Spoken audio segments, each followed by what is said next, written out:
Hello and welcome to the Squeaky Bum Time podcast. It is Monday, November 21st. In this episode, it's all about the World Cup. It's all about the USA. It's all about England and not that much about the Netherlands and Senegal. But Mike, you're back. Tell us how you felt. We're going to start with the USA. It's only 3 games. Yeah. Tell us about the USA.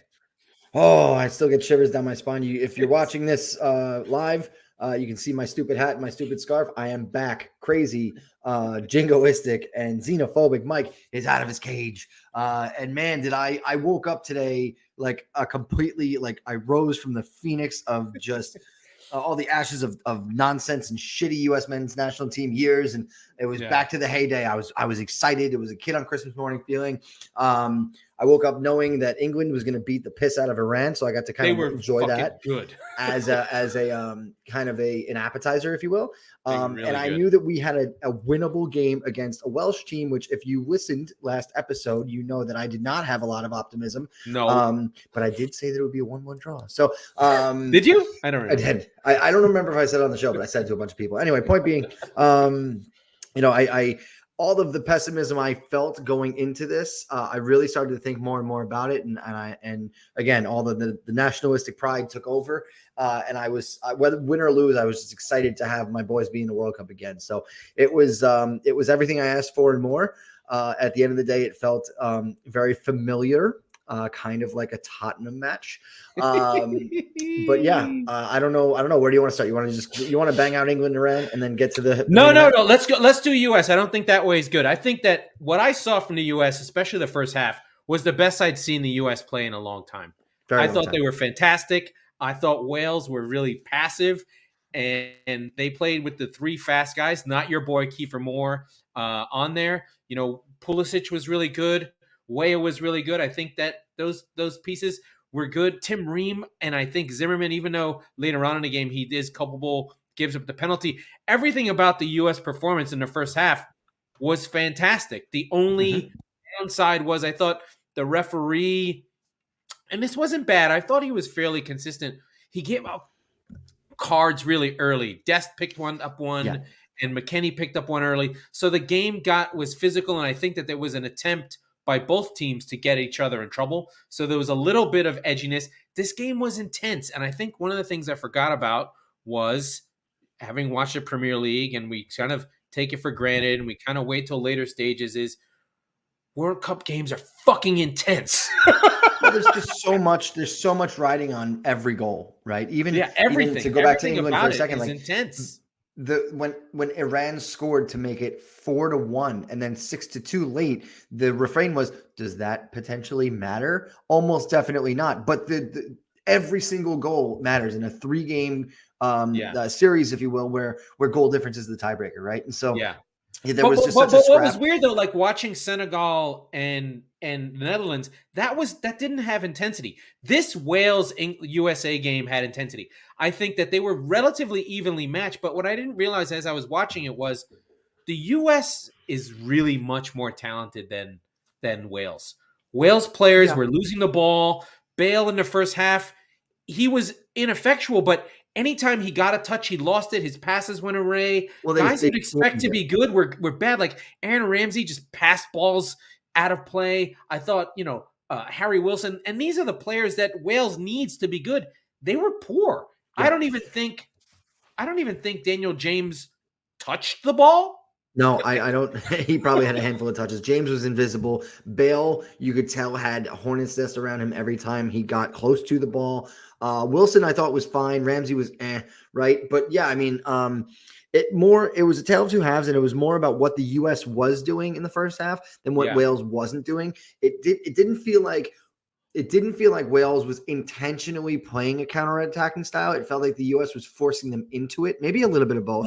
But the pace, the ball was popping. Yeah. I was like, holy shit, what? This is like a really shitty version of City, Spur, Arsenal that you could see the patterns. I was like, oh, this looks familiar. They're playing the 2 8s up high. It was nice. Adams was sitting deep. Musa was there with everything looked great. And I was like, holy shit, what version of the U.S. is this? And the goal that came was legit, especially early on. The U.S. had a really good chance early on with an almost own goal that from that Joe Rodon, Sargent who created. looked terrible. He looked That so Sargent bad. created. He was very much a shit Danny Welbeck, where he makes all the runs. He's big and strong, but when he's on the end of something, you're just like, Sargent, you're a ginger. I don't know how you score goals. They need to get like knocked in off your arm or whatever. But second half was different. The coach for Wales recognized that this was a shithouse game, recognized that the U.S. had put a lot of effort in, and recognized we're fucking cold country. We're Wales. We're going to kick the shit out of these 5'7", 130-pound players, and we're going to put our battering ram on. And Kiefer Moore completely changed this game. Yeah. So I think he did, but I also think that Berhalter, we talked about it in our WhatsApp group He was passive today. By the way, Berhalter WhatsApp group. Oh, so much fun. Awesome.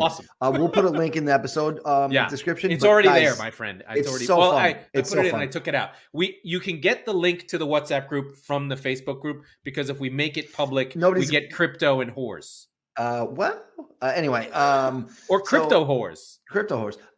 Yeah, I think that Berhalter flinched and the team took that, personified that in the second half a bit, right? Foot off the gas. It's foot up, but again, it's the same way that in the first half that Wales didn't necessarily need or want to play on the back foot, but the U.S. made them. Wales was like, and they the stat was ad nauseum, and you're going to hear it in every first group game now, is the team who loses the first game is 27% chance. We get it, dude. It's a 3 fucking game tournament. Like, yeah, no, that makes sense, right? So, that was being bludgeoned into everybody, I think, and it just was a way where Wales was like, no, we have to go grab this game now back at some point. And yeah, to your point, I didn't think that James was effective at all. I forgot about Brennan Johnson from Nottingham Forest. He came on late. He made a difference. Yeah, he was really good. He could have had it. He had a shot on goal. He could have had a chance to pop one in. Well, I mean, Wales are. I think these teams are evenly matched. The U.S. is probably better technically. But like I said, I could hear that song. I could hear the Wales fans singing that freaking crazy Welsh song. You're like, holy shit, they're there. Well, and I said it on the preview, right? Like, I know Gareth Bale is the best player in the game. But I think on average, he didn't do shit. No, but on average, I think the U.S. to a man has more quality overall the first 11, right? And played brave, especially for the youngest team in the tournament, 25 years old on average. Yeah. With a 35-year-old center back. By the way, as much as I don't rate Zimmerman and Ream, aside from the penalty, were fucking incredible. Like, they were really good. Really good. Yeah. But so speaking of Zimmerman, and I don't want to slag him for the penalty too much, but it's not necessarily just to him. It's speaking to the depth of the U.S. team, because it's halfway through the second half. A friend of mine goes, well, I feel like, for whatever reason at the World Cup, the U.S. team is always just like a step slower or not reactive enough. I go, yeah, because until today, everybody was from MLS, right? You had one or two guys. But so this is the deviation where, and I was explaining to somebody earlier this morning where, like, we used to have one or two pretty good players and a bunch of MLS guys. And it's like, all right, maybe these guys are legit. Chance. They're good. All of these guys, and they're not just in Europe. They're not just playing for like, shit teams in the Dutch league anymore. They're playing for Barcelona and Juventus, and they just got bought by Arsenal and Chelsea, right? And PSG. So these are brand name teams, and these players will hold their own. I'm not telling you, the listener, anything you don't know, but the problem by the way, one piece I want to second half, the strength of I didn't like the subs, by the way, at 74. Well, so that's what I'm getting at, is that so the depth of the U.S. team, Kellen Acosta, he's good. Yedlin, he's fine, but so the depth is still very much an MLS quality squad, right? But Yedlin and Acosta are, but Acosta is good. But Haji Wright, by the way, when he came on, he affect the game. I loved Aronson. I love Aronson. Of course. He's fantastic. He makes me crazy when he gets on the ball. I'm just like, I love this boy. Please I don't know. Continue. I don't know if you saw any of the post game, but I was. They said the one thing I was screaming at my television pretty much the entire second half. Where is Gio Reyna? He was hurt. So, okay, fine. But he was on the bench. So if he's good enough to go for 30, is he? Yeah. I wanted Aronson on. But to bring on Jordan Morris chasing a goal late in the game. Hated that. Who's it's Jones, right? What was it? What's the first name? The old American midfielder with the German accent. Yeah. When he said, blasting Jordan Morris, that he didn't want to go to Europe because he missed his dog and wanted to be home, I lost respect for Jordan Morris forever. Look, that means you don't want to be the best player you can be. Correct. And by being that player, I don't want you on my team. Right. Yeah. God bless you. Have a great career in Seattle, and I don't give a shit about you. But to be our middle class. His dad was the fucking doctor for the team. Like, I know. So to have him come off the bench was just disappointing, knowing that Reyna was there as our last sub. Even Shaquille Moore, I would have taken. So Christian Roldan, like there was players that could have affected the game more than him. Herrera, give me the Latino who wants to go through a goddamn wall, and I don't mean one built by Donald Trump. I mean the wall of fight. Well, potentially both, but yeah, it was both walls, under the wall, over the wall. I felt like Greg Berhalter let us down today. I don't know that I ever had a really strong feeling against him. I know you're not a fan. I'm not a fan, but I didn't. Manny was just killing him. He kills Berhalter. He's sort of a negative, miserable bastard Liverpool fan, of course. That's why I like him. Yeah, but I didn't feel like Berhalter blew this. I mean, I listened to Herc and Seb from ESPN, who are funny because they get so mad, which is fantastic. But Herc was killing Berhalter, and for once, Seb was like, I don't know, like what was he supposed to do? Just say keep going attacking? Like they had already run their race. They had the cards. McKinney's leg was already falling off. He had to come off. Destin McKinney had been hurt. And they just didn't, like, they had a goal. They were sitting back. Riemann Zimmerman had everything buttoned up. And the goal came from something stupid. Like, Zimmerman might not do that for 50 games. Yeah. Do you know what I mean? Yeah. So, and if you're right, to your point, if that penalty isn't given and the U.S. then it's a fantastic performance. Nobody's talking anything about Berhalter. About Berhalter. In fact, they'll say, oh, he did a great job managing minutes. He brought on a checking line in 74. Do you know what I mean? Like, the teams, the players stopped fighting. I don't know. Berhalter's got to really get into them to make them keep attacking. And I thought he was. You could see him being like, come out. Yeah. Go. But, okay, and to that point, and I'm not going to lay blame at any of the players on the field. It's a fine draw. Christian Pulisic had an unbelievable assist for the goal. It was great. The finish was their youth showed twice in two specific instances, and it was both Pulisic. But it was early in the first half. A number of players, Dest was one of them, Pulisic was one of them, really jawing at the referee. Now listen. Too much.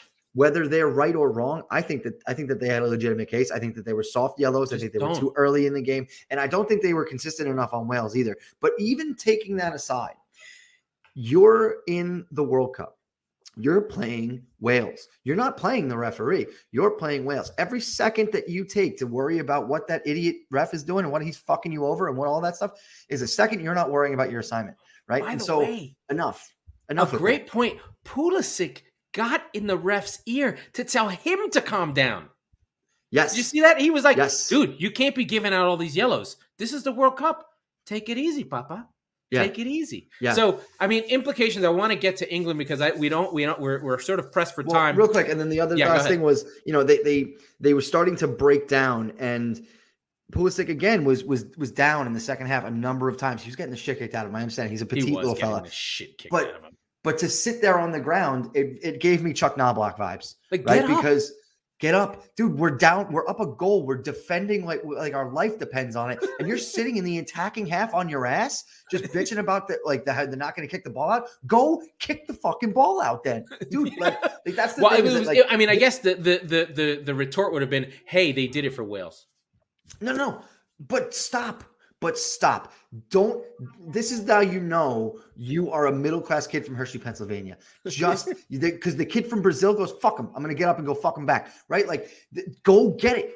Go be tough. That's the thing that this U.S. team showed me it doesn't have, with the exception, of course, of number 4, Tyler Adams, who was fucking legend. He was a Cadillac in midfield today. I love him. Unbelievable. He was unbelievable. He saved so many attacks where he just came in, just swallowed it up. And so, I mean, yeah, he was the calming presence in the group. He was able to, when McKinney got that yellow early, you knew his day was going to be short. When Yunus Musa was getting hurt, he was the constant. He reminded me of like Sharundalo going back, right? Like just everybody, just a calming presence. The other thing that I did worry about for the midfield, when Wales started bypassing the midfield, they didn't, except for Adams, they didn't find a way to affect the game. They just got the ball kicked over them and they were like, I guess we're out of the play. You're like, no, dude, you gotta go back. Yeah. You've got to go kick someone, go fight, go do something, and I thought it was ultimately, at the end of the day, it's disappointing, but both teams will be disappointed. Both teams will feel like they didn't play a full game. They kind of were evenly matched, and we move on. We have a 59% chance I think Wales of getting like through. They have new life, because I think Wales is going to take on Iran next. They're going to win that game, and all likelihood, U.S. loses to England. We go into the final day, and I understand that it doesn't matter that much because then the U.S. will get their shot at Iran, so fine. But we're going to go into that final day. All things likely, Wales needing to score goals. Yeah. Needing to score goals, but Wales on 4, U.S. on 1. Right. I don't think Wales is particularly better than Iran. Iran's good. They got killed. Iran. Well, they got steamrolled by the best team in the group, as we said. But Iran can score goals. You're right, and I do think that there will be an interesting. What do they do? I put that in the WhatsApp group. I don't think anybody got back to me yet. But like, what does Wales do? Because they're probably going to need to score, like you said, a few goals against Iran. Because it's likely to come down to the goal difference against England and Iran. Somebody on the preview might have said that. And so, what happens? What do you do? Do you take James off? Do you start with Brendan Johnson? Do you have Kiefer Moore in for 90 minutes, or do you try to use him in a similar way you used him today? I don't know the answer to that. They have to figure it out. But also, if you go too far forward, do you get Iran bit England in the ass twice when they switched off? So if every goal truly matters, if you give one up, you have to score 2. So I'm curious. A little Champions League. They've got an interesting conundrum in their hands. Yeah. It's gonna be tough.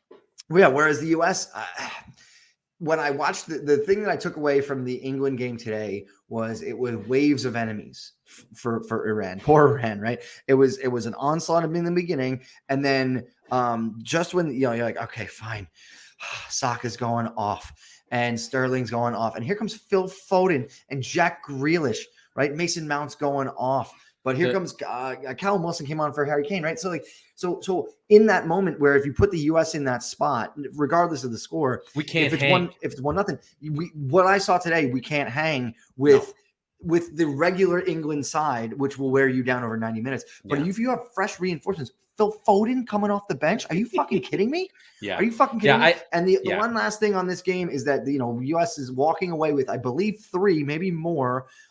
4 yellow cards because Kellen Acosta got one at the end to stop Bale from that shot. He needed that. That was brilliant. I mean, if Bale had scored it, he would have been an all-time legend. There's 3 yellow cards. And I was getting a little cheeky when we were up 1-0, and I said, McKinney and Dest at the end of the England game, just hack somebody and get a yellow card so that you missed the Iran game, not the round of 16 game. Now you're going to have to play all your swinging dicks against England. So I don't know. Somebody's going to pick up a second yellow card and miss the Iran game. Yeah. And it's unfortunate, but this is going to happen now. So there's a lot of layers to this after just one game. Yeah. So we go to England.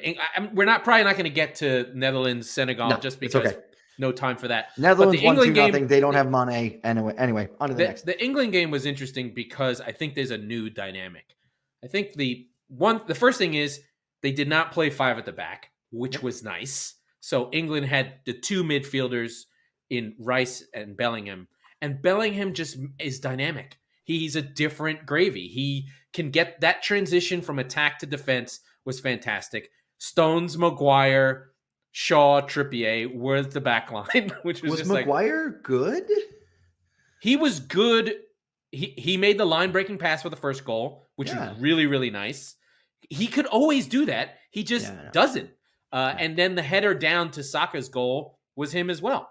So he was good. He contributed on offense. But if you look at the goal that Iran scored, he steps up too far and the guy runs into the space behind him. So he does. I mean, was he expecting Stones to come behind him? I don't know. The movement was a little bit weird. Their line got disjointed. So could you argue that he made a mistake on the goal? sure, but he was fine. But England were dynamic. Your boy Kane playing in the number 10 role, frankly, Yeah. Well, okay. was dynamite. He and Sterling, Yeah. There was Raheem Sterling reprising the role of Heung-min Son, right? Like it was basically Kane dropping deep. Sterling, I said it to my wife when we were watching it, where they had that 1-2 where Sterling went down and then inevitably fucked the chance up, but at the top of the box. But it was one of those where he just pings the ball into Kane right at the halfway line. The defender on the right takes one step in and Sterling is gone, right? And so that's exactly what Sonny and Kane do literally 3 times a game. And so, Kane didn't get a shot on goal. As I said in the WhatsApp group, I had him for 3 shots and a goal. That one tits up pretty early, but he had 2 assists and he set up the 3rd goal. I think one of them too. So I mean, it was a good team performance. It's the kind of thing that England fans are like, whew, thank God, because they had a poor run. And maybe the narrative shifts into, oh, those games didn't matter. We are a big enough team that now we just needed the juice and the blood of this game to really be the thing, right? So that happens. To be fair to Iran, the goals they gave up were really, really good. Like really classy. Like Bellingham's header was really good. Both Saka's was goals. Fantastic. Raheem couldn't do that goal 100 times in a row. I couldn't do Saka's it 5 was times good. Rashford's was easier, and Grealish's were easier. Those were like leggy goals, but the expected goals was 2.1, even though England scored 6. So you could get a sense of just like, they scored 6, but they were really good finishes. That Iran can be like, oh, okay, they didn't play as bad as a 6-goal game. No, they didn't. But that it sounds ridiculous to say that, but that's really where you are. England dominated this game. They get to go and feel good and have the "it's coming home" thing and feel like they're in good shape. The Wales game becomes a blood feud. Will they raise their levels? If Wales play the way they against the US, England will smash them to pieces. Yeah, it'll be, so this game is 3-0 at half. If Wales put in that effort we saw today, it'll also be 3-0 at half, which I would love. So I don't know. But they're going to come out with more juice against the English. I don't know how to handicap. I still don't trust the English defense in that, it's Maguire, it's Stones, it's Trippier and Shaw. Stones and Maguire are they're 2 betas ultimately in defense. Mm-hmm. You don't get the sense that one of them is going to yell at the other one and take charge. Now, granted, they're at the level of like the highest levels of betas, right? They're just nobody's Vincent Kompany. There's no John Terry. There's nobody there who's a real leader, even though Maguire is the captain of Man United, which is ridiculous. He should never have been. That's a different thing. But there's no like. But there's not even like there's no Jordan Henderson in the group, right? Even though he's on the team, or Connor Cody. These are talkers. These are leaders. Between Stones and Maguire, they're both kind of like they know each other, but they're passive. They're not gonna get in someone's face. When things are frenetic, when things are in the shit, and it goes out for a corner kick, and you have to defend it, and somebody goes, "You over there." What that allows is just everybody else who is the beta then goes, right, okay, shit, that's what I have to do. I mean, they do it, but I don't think they're like super. Like I think was doing and McKennie did that all game. Yeah. They really fought. Now, we're nitpicking on a great England performance, but of course, the question I have for the U.S. against Maguire and Stones is, can they hurt them? Like, their weaknesses are there, but does the U.S. have the talent in attack to make those weaknesses show up? I'll tell you what, Josh Sargent and fucking Jordan Morris don't. No.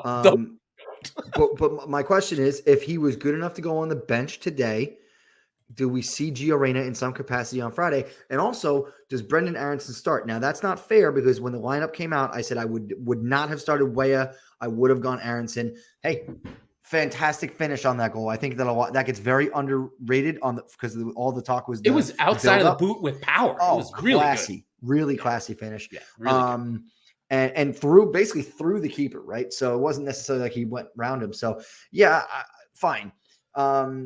But the thing is, the U.S. will have to play different.